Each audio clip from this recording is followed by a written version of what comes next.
жақсы адам дүниеден өтсе, аспан менен жер жылайды екен. Жер айтады дейді. Не болды?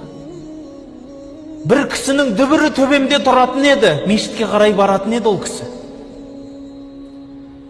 Дүкілдеп тізесін қойып, басын сәждеге қойып жататын еді.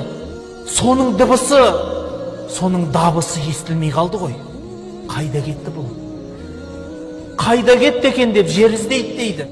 Сонда аспан айтады дейді. Аллаху акбар деп айқайлайтын дыбысы бар еді. Азан айтып. Альхамдулилла деп айтатын зікірі бар еді. Бисмилла деп оқитын Құраны бар еді. Мен де естімей тұрмын дейді екен. Мен де естімей қалдым бұл адамды. Қайда кетті бұл адам дейді екен.